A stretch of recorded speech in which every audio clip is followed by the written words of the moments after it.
So most people believe that they have a limit. They look at these great athletes, celebrities, inventors, entrepreneurs, and they think, I would not be able to do that. That kind of success just is not for me. I'm just ordinary. Now, let that sink in. I'm just ordinary. Well, what if I told you that you have a whole bunch of untapped potential just waiting to be used? And this potential isn't buried in these limiting beliefs that you have about yourself. It's actually hidden within your everyday choices. So what if success isn't about having a huge spark of genius, but about learning how to better getting better? Now, the concept of hidden potential is an idea coined by psychologist and author Adam Grant. And over the next few minutes, we'll unpack powerful concepts that will completely change the way you think and, if you like it, completely transform your approach to life. You ready? Let's dive in. So we live in a culture obsessed with bright sparks and talent stories. Mozart composing at age 5, teenage tennis prodigies, child coding geniuses. But these examples warp our view of growth. They make us think either you have a gift or you don't. Well, Adam Grant challenges this. He says, we underestimate how far ordinary people can go when they adopt the right mindset, structures, and habits. And the best part is this is not theoretical fluff. Grant backs up his claims with decades of research, experiments, and real-world stories. So in this video, you'll learn why embracing discomfort is more important than avoiding failure, how to learn better, not just work harder, how to build networks, coaches, and systems to accelerate your growth, and a few surprising tricks like mistake budgets and asking for advice. That'll transform your performance. But let's start with the foundation here. Part 1, aspiration versus talent. Now, many people believe that growth has a limit, and that limit is our ability. But what if we thought about this differently? The most important predictor of success isn't where you start, but instead how far you travel. It's almost kind of like getting the most improved reward at school. Now, this concept is called distance traveled. In fact, a study of school students found that the signal of promising future performance was not a student's grades, but how much they improved over time. So in other words, someone who started at 60% and rises to 90% may outperform someone who just started at 80% and did not improve as much. Now, the momentum here matters more than the baseline. And this means that if you're not starting as an expert, good. You have space to grow. Your gains will count. And on top of this, progress is less about raw effort and more about learning how to learn. So adapting your strategies, reflecting, just being resilient. And this will make you a designer of your own path. You are in charge. Part 2,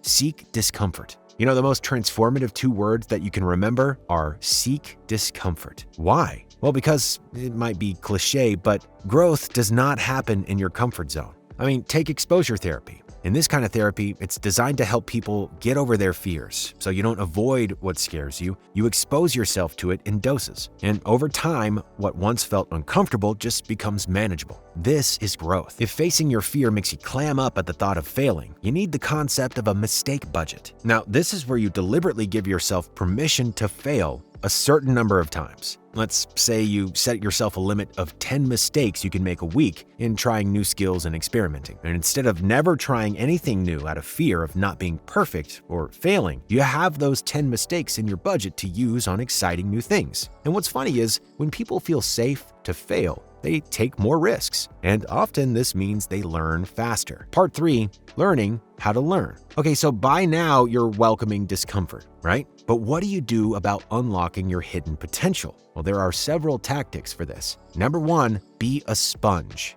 not a filter. You know, most people passively consume what's convenient, but instead of doing this, you can adapt to having a growth posture. And that simply means actively seeking things that are going to challenge you.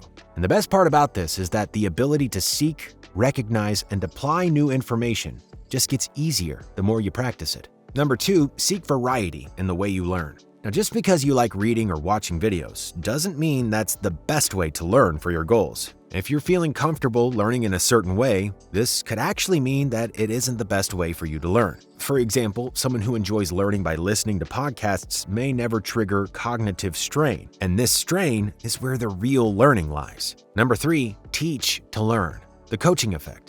Okay, so when you teach or coach someone else, research finds you deepen your own understanding, you reveal gaps, and you increase confidence. For example, research has shown that people who explain ideas to others show improved information retention and even more insight than those who just study. Number 4, set 2 targets, good enough and exceptional. Now, having 2 benchmarks to aim for helps to combat unhealthy amounts of perfectionism and burnout. The first benchmark should be an 8 out of 10, while the second, a 9 out of 10. And this is because chasing that perfect 10 will often paralyze you. But aiming for an 8 gives you space to work with. Number 5, sometimes you need to slow down to speed up. When growth stalls, you may need to stop and relearn the fundamentals differently. Take the example of typing speed that Adam Grant uses in his book. To jump from 30 words per minute to 60 words per minute, a 50% speed increase, just practicing won't work. Instead, you have to relearn the way you type. You learn touch typing, or you learn to type without looking at the keyboard. And by slowing down and taking a step back and rebuilding what you know, that is a powerful growth technique. Now, this list of 5 useful tactics isn't a to-do list, but instead, rather a way of shifting your mindset. So if you choose the right lever to pull, you can unlock that hidden potential. Part 4. Your environment matters too. Even with the right mindset and tactics, you'll struggle if your systems, people, and structures don't support your learning and growth. So what types of environments work best for us? Well, firstly, having a mentor or someone more senior and experienced than you to help guide you is really a transformative thing to have. And this way, you can gather feedback and different points of view that can challenge you. And next, a very underrated tip here, ask for advice, not feedback. Because feedback focuses on past performance, whereas advice gives you a way to improve next time. So for example, asking, what would you do differently if you were me in this situation? And what that does is it shifts the conversation to growth and not on judgment. Now next, you should focus on design systems to put in place in your life, rather than just the moments. And this is where your daily routines, constraints, and scaffolds matter more than occasional bursts of effort. Lastly, and definitely not least, surround yourself with the right culture. Environments matter, whether in classrooms or workplaces. Cultures that emphasize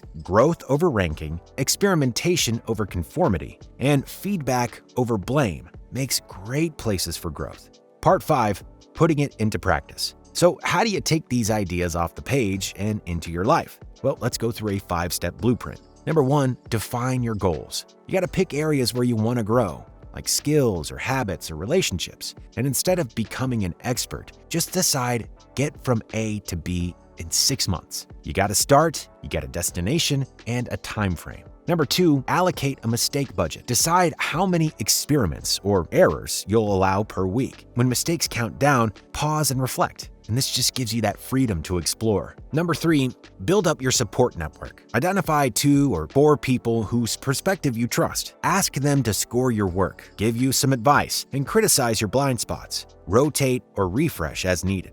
Number 4, teach or explain what you learn. Whether via a blog, a video, or just some casual conversations, summarizing and teaching sections of your growth journey solidifies learning. Number 5, rethink your learning modes and environment. Now, which styles push you the most? What blocks can you remove? Maybe it's time to change things up if you've been still for a long time. Let's wrap things up there. Now, everybody has hidden potential. Your hidden potential isn't about raw talent or just being born with it. It's about learning how to learn. Progress comes from embracing discomfort, using mistakes as fuel, and building supportive systems. So focus on where you're going, not your starting point. And with deliberate practice and the right mindset, growth is not only possible, but inevitable.